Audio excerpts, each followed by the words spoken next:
stand up, to rise up to an upright position on feet. Ezekiel 37:10. So I prophesied as he commanded me, and the breath came into them, and they lived, and stood up upon their feet, an exceedingly great army. Hey everybody, welcome back. Once again, it's your girl Jasmine. So today we are going to be talking about standing up. And I did a video lesson on arise and go a few weeks ago. So we were kind of talking about how God, there's a place in your life where you're at, and God's like, get up from where you are. You need to get up from the place where you are. We think about Elijah, and Elijah was in this sad state. He was like, I am just defeated. I just can't move from this spot, and God's like, Elisha, where are you, and I know, like, you guys have been watching my videos, and that's how I was feeling, really, like, I was in that spot, in that space where God's just like, Jazz, arise and go, I need you to get up from where you are, get up from your mopiness, so basically today we're going to be talking about standing up. And basically, whenever we stand up, it's because we are getting up from where we are, and we're going to move forward to the next place where it is that God needs us to be. Because we think about Saul, when God basically came to him, he got off the ground. God said, arise and go, and Saul was on the ground. Saul was basically, honestly, you could say that Saul was defeated. He was in a defeated state because basically he was on the ground and he was blind. He had no vision. But Saul got up from the ground and went into the place where it was that God had instructed him to go. So, and he went in faith, despite the fact that he had been on the ground. And faith gets harder when you've been knocked on the ground. Faith, because he said, Lord, who is it? And he said, this is Jesus, and he could have been like, well, Jesus, I'm knocked on the ground, I'm not going to move forward and where it is. You just like blinded me and knocked me to the ground. But he got up from where he was. And so we're going to be kind of talking about that today. We're going to be talking about taking a stand and how faith, it gets basically, it can get hard when, you've had a few defeats, or, you haven't took the stand in which it is that God needs you to take the stand to. So here we are in 1 Samuel 17, and so we are going to be reading. And it says in verse 1 of Samuel, Now the Philistines gathered together their armies to battle, and were gathered together at Sekonk, which belongeth to Judah, and pitched between Sekonk and Azekah of Ephes something. Okay, whatever. And Saul and the men of Israel were gathered together and pitched by the valley of Elah, and set in battle array against the Philistines. And the Philistines stood on the mountain on one side, and Israel stood on the mountains on the other side, and there was a valley in between them. So when I first did my first lesson about, facing your giants in life, I was actually in Florida at the time, and I talked about how, when you get defeated, you end up going through a valley in your life because you're like, okay, well, I have to go back and reevaluate my life and where I messed up, and so that's why I'm saying, when we hit the ground and when we hit rocky places in our life, we have to go back and reevaluate, where it is that we messed up. And so here we are in life, maybe you've been through some things in your life where you have really messed up, and so you've ended up in a valley in your life. And sometimes defeat is not bad. It's another opportunity for you to to learn and to conquer what it is. But at some point, you have to move from that point. You can't stay in that place of defeat. You have to make sure that you move forward from the place in which you are. So we're going to kind of look at this, because right here we see that basically what's happening is the children of Israel are on one side, and then the Philistines are on the other side, and there's a battle. But what we're going to see in a few seconds is that no one's moving from the place where they were except for the enemy. The enemy's ready and prepared, but basically the people, are standing there in fear, and they're not ready to move forward. So here we're going to continue on. So basically, we see in verse 8 as we continue on, it says, and he stood, basically what happens is all of a sudden Goliath comes out, basically. I'm going to continue reading. And there went a champion out of the camp of the Philistines named Goliath of Gath, whose height was 6 cubits in span, and he had a helmet of brass upon his head, and he was armed with a coat of mail, and the weight of the coat was 5,000 shekels of brass. And he had graves of brass upon his legs, and targets of brass between his shoulders, and the staff, and his spear was like weave beams, and his spearhead weighed 600 shekels of iron, and one bearing a shield went before him. And he stood and he cried unto the armies of Israel, and said unto them, Why are ye come out to set your battle array? Am not I a Philistine, and ye servants of Saul? Choose you a man for you, and let him come down to me.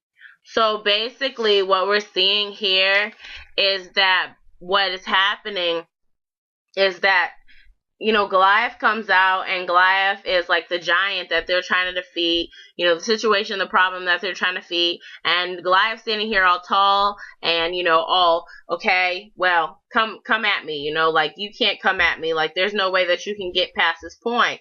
And basically he's just standing there like, I don't know why you guys are all lined up and prepared for battle and ready for battle if you're just gonna stand there. Like, you know, he was basically saying right here in verse 8, and he stood there and he cried unto the armies of Israel, and said unto them, Why are ye come out and set your battle array? Why are you standing there lined up in position like you're gonna fight, like you're going to do something, when on all reality you're not? And if you are gonna do something, he continues on, he says, choose a man for you and let him come down to me. So, you know, there comes a point in time where it's just like, okay, well, you know, here is your giant in your life is standing there right in front of your face. You're lined up. God has preparing you to face this battle, to face this giant. You know, you have obviously the army already had all the right techniques in which it is that they needed to fight a battle. You know, here they are, they know the technique of how to gather together in the men, and they know the technique of how to line up an array. And, you know, we're going to see later on that basically, you know, they had built trenches where they, you know, sat in the trenches. And, you know, when you think of a trench, is, you know, it's to protect them from the fire from the other side, from the other, you know, team. So basically they knew all the right things in which it is that they needed to do. You know, maybe God's been preparing you all year of how he's going to have you fight this battle, but nobody's stepping up and going into battle. No one is taking a stance. And so we kind of see that because it says right here in verse 16 of chapter 17, and the Philistines drew near morning and evening and presented himself 40 days. But before that, it says, and the Philistines said, I defy the men of the armies this day. Give me a man that we may fight together. And when Saul and all of Israel heard those words, the Philistines were dismayed and greatly afraid. They were defeated for 40 days. No one was going to face the giant in life. No one was stepping forward in faith to do what it was that, you know, they needed to do to conquer this battle, to defeat this giant. They knew all the right moves. They knew all the right words. You know, you can have all the right church lingo. You can have all the right, you know, notes taken down in church. You can have, you know, God could, you know, take you through all the right things to do and how you do them in life. But if you are on the battlefield and you're sitting there lined up in array and you're not there using the techniques and the skills in which God has been teaching you all year, there is no point of even being there in the battle. How are you going to move forward and defeat the giant if no one is using the techniques in which God has showed you on the battlefield? So I'm going to put up the first few questions and then we're going to carry on. All right, you guys? What are all the things God has shown you to do to defeat your battle? Are you putting them into practice, or are you just standing there? What is your giant?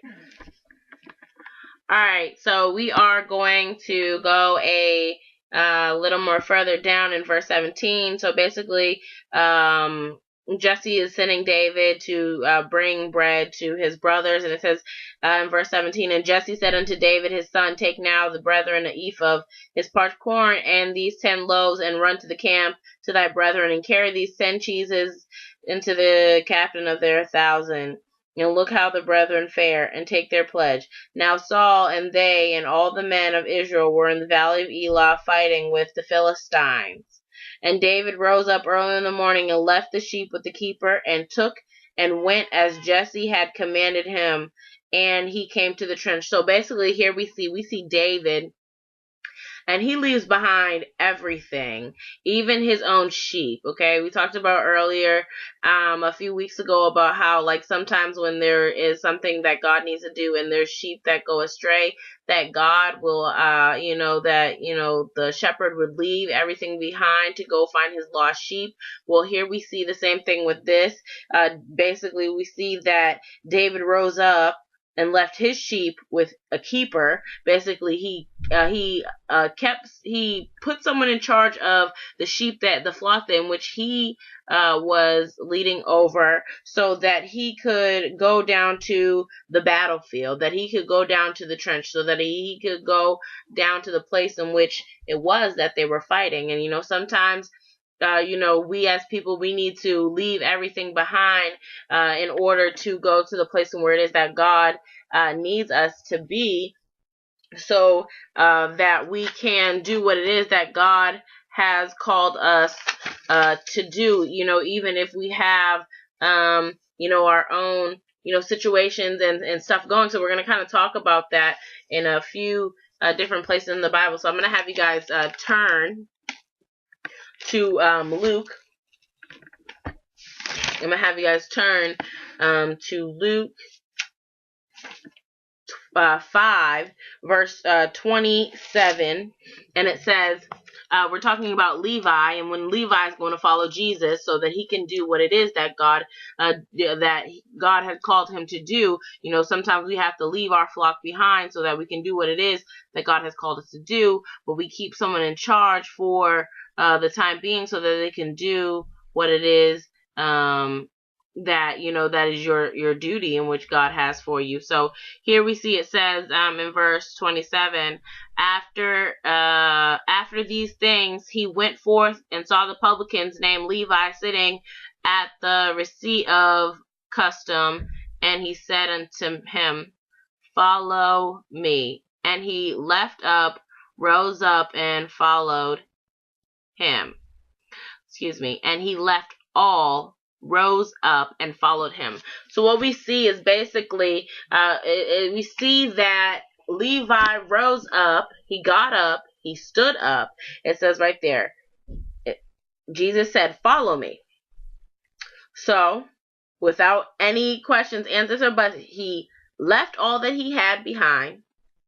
He rose up, he stood up on his feet, and he followed him to the place and where it was that God wanted him to be at, where God needed him to be at, And, sometimes when God needs us to go somewhere, he needs us to rise up and stand up to go to the place in which it is that he needs us to be, And so, basically, David was, going in respect of his father, but he also made sure that, he had made sure that his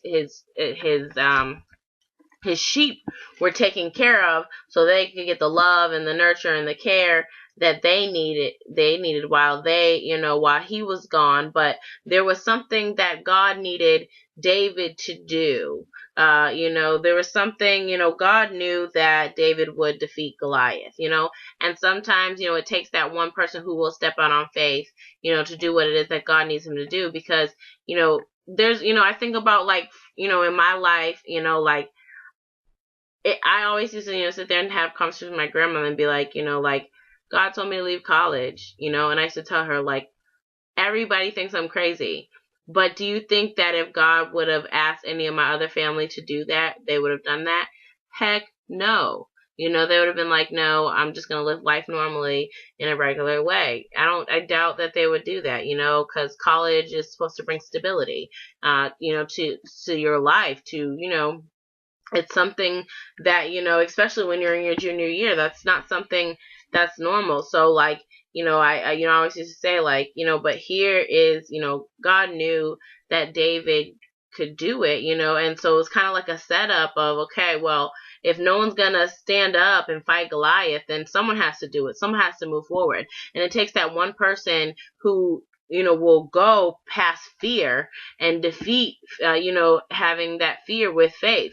Because if people are constantly sitting there waiting for the right time, the right moment, if David would have made excuses and been like, hey, you know what, my flock, needs to be taken care of, but it's okay because someone else is going to take care of the flock.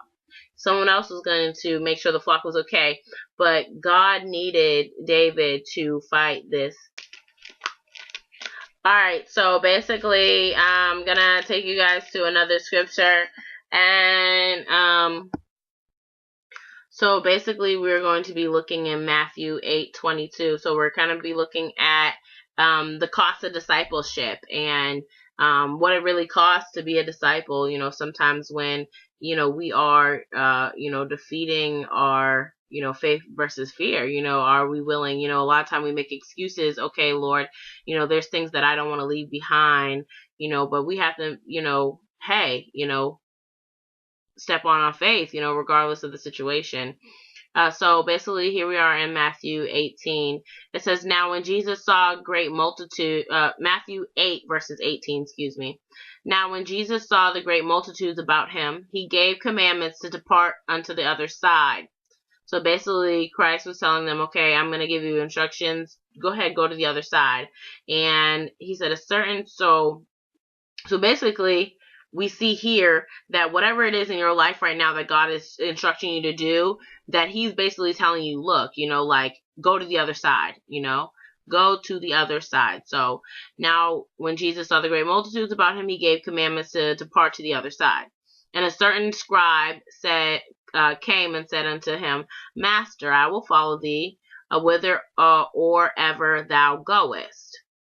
And Jesus said unto him, the foxes have holes, and birds of the air have nests, but the Son of Man hath nowhere to lay his head. And another of his disciples said unto him, Lord, suffer me first to go and bury my father. And Jesus said unto me, follow me, and let the dead bury the dead. So basically what he was saying was, like follow me, don't make excuses for not following me. I need you to get up from where you are and follow me. If you're, you need to understand, whatever is back here, it's still going to remain back here. You need to follow me, if I constantly, I used to say, I recently just said, when I first gave my life to Christ, when I changed my life, I used to tell my friends, let's go to college. And, we would say that every day, but nobody got up. No one, everybody stayed back, And so one day I said, you know what? I bumped this. I am just going to start applying for school and I'm leaving. That's it. Point blank period. I am leaving. I'm not going to sit here and wait for everybody want to get their act together. Sometimes what you need to do is you need to separate yourself from those things and follow where it is that God is trying to tell you to go, regardless of, the circumstance, because, here it was, Christ was leaving. Christ was going somewhere else. And so, it's either, hey, I'm going to stay here for a little while or miss my opportunity to follow Jesus.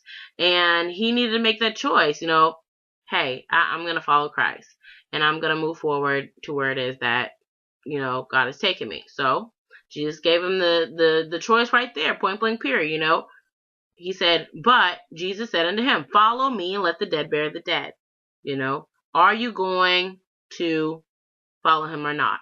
And then it continues on, it says, and when he was entered into the ship, his disciples follow him.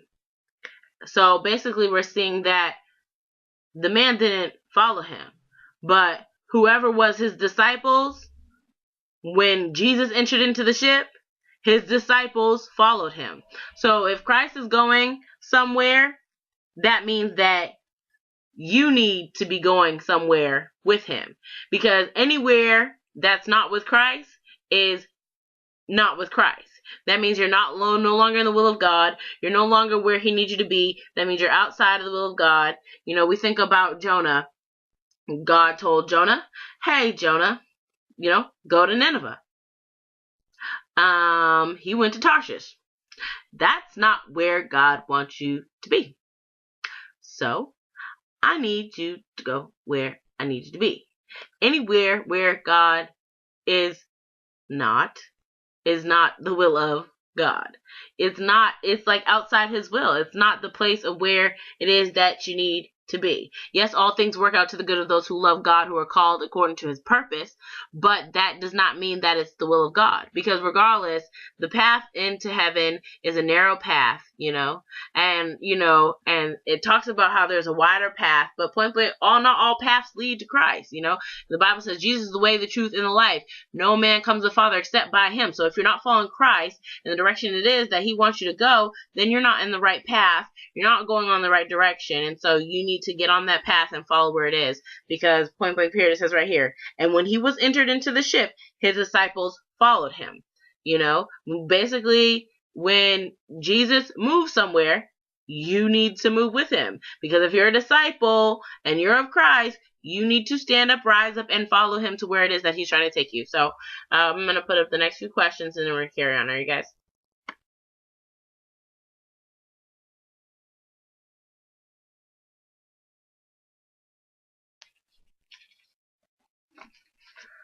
Okay, so basically, you know, we know, like, we think about, like, people like Abraham. When God first told Abraham to get out of the country to a place that he would show him, Abraham brought his Lot with him. And, you know, Lot represented his past because, you know, God was trying to have him move forward. But a lot of the times when we're facing our giants are things in our life in which were from our past that hinder us, you know, from moving forward. You know, maybe you've had past defeats, like I said, in life, you know, past things in your life in which have defeated you, but you can't bring that forward with you, or you're trying to hold on to things in your past, you know, instead of moving forward, you know. And you'll never get past a giant if you're, you know, not allowed, you know, if you're not stepping up, if you're not you know, moving past your past and where it is that, you know, God, you know, you have to conquer, you know. And after a while, you know, there's going to get a point where, you know, you're going to have to separate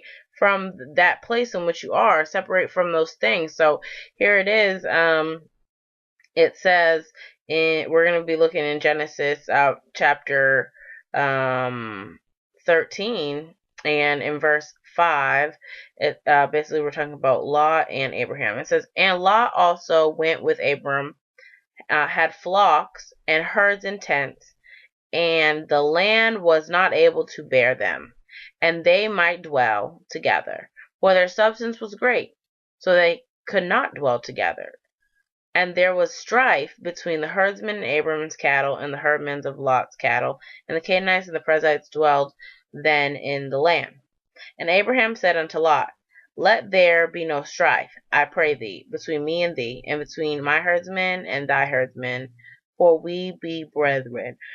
Is not the whole land before thee? Separate thyself, I pray thee, from me. If thou wilt only take the left hand, I will take the right, and thou depart to the right hand. So basically, Lot represents, at this point, Lot represents your fear, you know, and, you know, sometimes you have to leave things behind, leave it all behind to follow Jesus, you know, whatever it is in your life, you know, whether you're holding on to your family, fear of letting go of your family, fear of letting go of your friends, fear of letting go of, you know, maybe an old job to move forward, fear of, you know, letting go of, you know, fear of your past, on, you know, whatever you're holding on to, you have to separate from it. Lot was never supposed to go from Abraham, and in order for, you know, in order for Abraham to move forward from where he was, he had to separate from his Lot. And there comes a point in your time, in your life, where you need to separate from those things that hinder you. You know, I look at myself right now in my life, and like, right now, like, I'm 22 years old, and God has, like when I first stepped out and, followed Jesus to where it was that God showed me, a lot of what I was doing was looking for approval in my family. Okay, okay, I need my approval in my family. I need them to show me, like help me on my way, but I needed to step out on faith and do this and move forward because it wasn't about them, and I was looking for acceptance. It wasn't about them and their approval and what was that God had for me, but it was what I needed to do for what God had for me. And see, we're seeing Abraham was doing the same thing. Abraham was not only bringing along his past, but he was bringing along his family, like, maybe for, okay, we can do this together. No, it was something that God had special for Abraham, that God wanted to do special in Abraham's life. It wasn't about his family. It wasn't about Lot. It was about what God had for Abraham, what God wanted to do in Abraham's life, not in Lot's life. We often think, okay, we're going to bring, this one with us and that one with us, but it's not about them. It was about what God wants to do special in your life. And so you have to separate from that. And so there comes a point in time where strife starts to build up. And like, I look at my life right now and like, I'm at the point in time where I know that God wants me to step out in faith and move forward in my life and where He wants me to be. And, I sat here today and I sat there and I was like, God, I know you want me to move, and I sat down as, a child talking to her father and was like, Lord, I feel like this is why I need to move forward. I've done stuff to build up. I've proved myself in these certain areas. I feel like I'm responsible. You've seen me grow. You helped me. I think it's my time that I can, I'm at the place where it is that it's my time to step out and move forward. And you have to get to a point where you just know when you know that it's your time to move forward, you are in that uncomfortable spot, that spot where there's like a lot of strife and tension. Like, I know myself, like, I know it's my time to move forward. I know it's my time to step out. I'm 23 years old. God has had me sit here, at home, for a while so I could learn what it's like to be in a family and to live normally and regularly. But now it's my time to move forward and go out and go to the place where it is that God has called me to be. And I know that He wants me to move to Florida, and I know that, it's my time. It's my time to step out. It's my time to go away. It's my time to, be where it is. And, there's been like a lot of like strife because my grandma will come in and she'll be like, okay, well, it's time for this. And I'll be like, when you're not here, when you're at work, I get up, I get myself dressed. I know how to do all that stuff. I know how to function regularly. I know what time I need to leave so I can get to work. I don't need your help to do the things that I already know how to do. It's like, hey, so you know that there's that point in time where there needs to be that separation from, like, for me, like, I know, like, I know I can do it. I had an apartment at 17 years old, like, I know there's a point of separation where you just need to move forward because this is just no longer the spot in which you need to be. You just know there was a lot of strife. There was a lot of things that were going on. It was just a time, it was just like, look, I don't care if you go left. I don't care if you go right. No matter which way you go, I'm going the opposite way. I'm going the opposite way. You could take, but there's that point of separation, and that's what that man needed to understand. Like, when God said, take up your cross and follow me, Foxes have this because you know what? He was basically telling him, he said, well, let the dead bury the dead. The reason why God was saying that is like, look, point blank period, here, look, they're still going to be here. I need you, if you're going to follow me, to separate from those things so that you can move forward from me, because it is time to go. It is time to leave. It is that time. And so I'm going to put up the next few questions. You have to decide, are you ready to depart and go to the place where God wants you to be, and basically, it says right here in verse 10, it says, and Lot lifted his eyes and beheld the plain of Jordan, and it was well watered everywhere before the Lord, destroyed Sodom and Gomorrah, even the Garden of Eden. And the Lord liked the land of Egypt, as thou comest unto Zoar. And then Lot chose for him all the plain of Jordan, and Lot journeyed east, and they separated themselves and one from another. Now, wow, this is crazy. This is so crazy. And they separated themselves and the one from the other. And Abraham dwelt in the land of Canaan, and Lot dwelled in the cities of the plain, and pitched his tent toward Sodom. And the men of Sodom were wicked and sinners before the Lord exceedingly. So, you know what I'm noticing right here is about a year ago, when I actually went to go step out and follow Christ, he told me to get a plane ticket to California, and that I was to go to California. When I was in California, I didn't know why I was there. God had me sit down, and I talked to a few people, and then I sat down in this ice cream parlor, and I said, God, why am I here? And he showed me a vision of, having, this new lifestyle. He's like, I've been having you, sit down with your brothers and sisters and stuff like that, and all this other stuff. I have certain things that I want from you. This is what I want from you. This is what I want you to have. You can have it. Do you want it? He had to separate me from everybody else so that I could sit there and talk to him. Jasmine, it's not about what they want for you. I have you all the way out here because I need you to understand that this is what I want for your life. This is what I have for your life. And if you want it, it's not about them, okay? I need you to be alone so I can tell you and meditate. Here, Jazz, I want this for your life. This is what I have for your life, okay? It's not about them. That's why I have you out here alone by yourself. And he sat there and he says, do you want it, Jasmine? He said, do you want this, Jasmine? And I said, yes. I want this for my life. But in order to have that for my life, I had to separate from those things and those people in which we're going to clear the judgment of what it was that God had for my life, because it was not about them. It was about what God had for me. Okay? And so you need to understand, you need to separate from your fears. You need to separate from, your past. You need to separate from all that stuff, because God has something for you. And if you don't separate yourself from those things, you will never conquer the giant.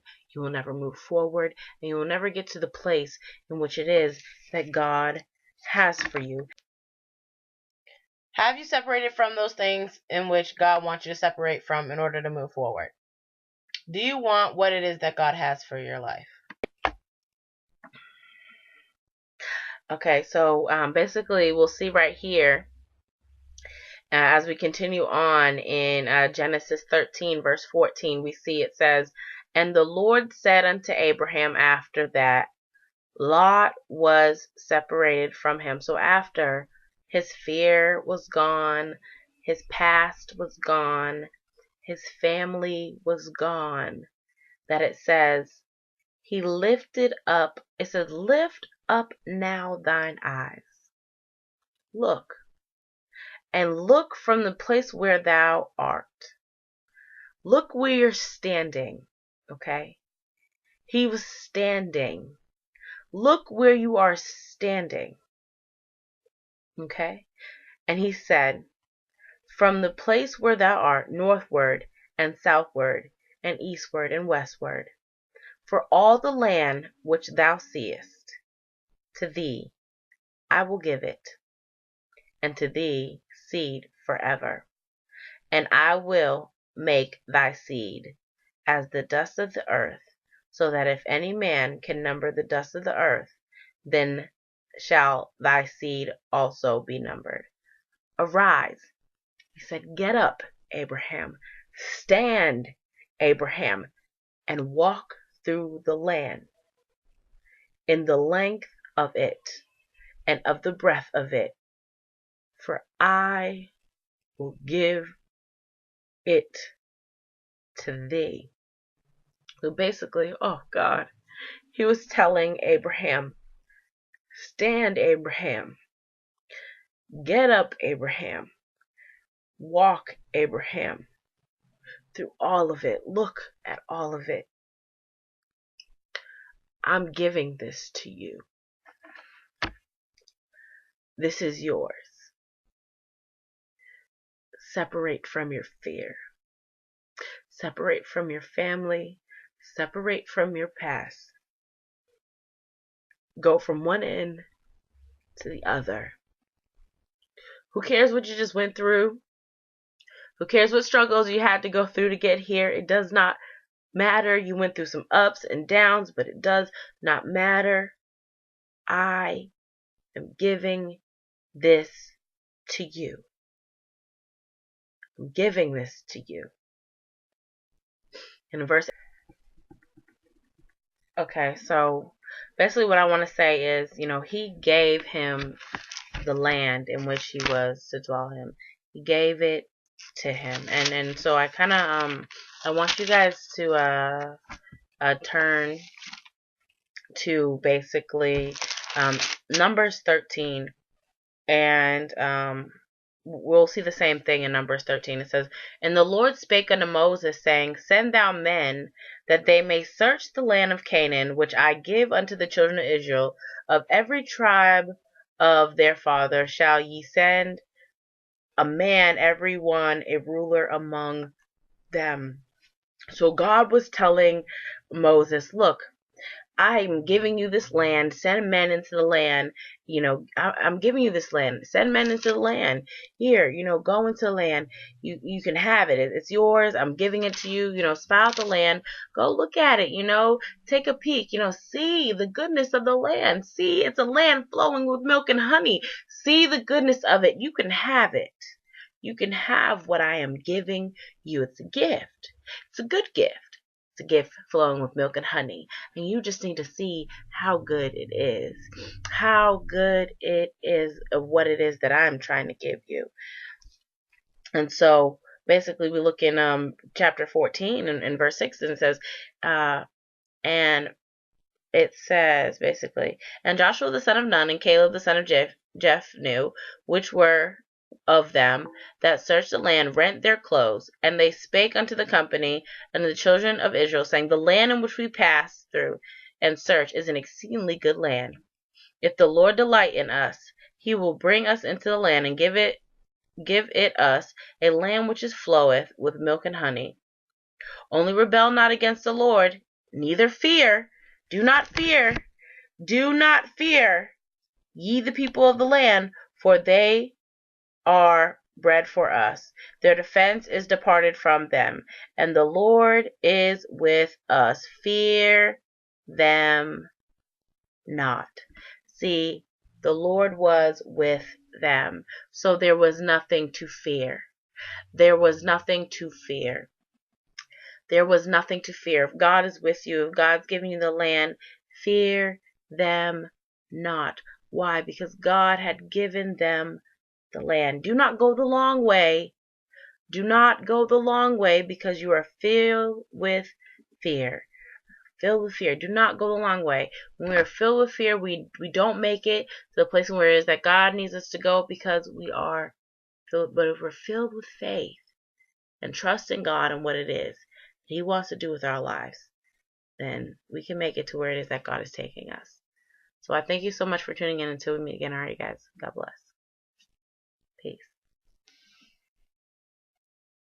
Do you acknowledge that you are in a new place in your life, that your past is over, and God is giving you something new in your life?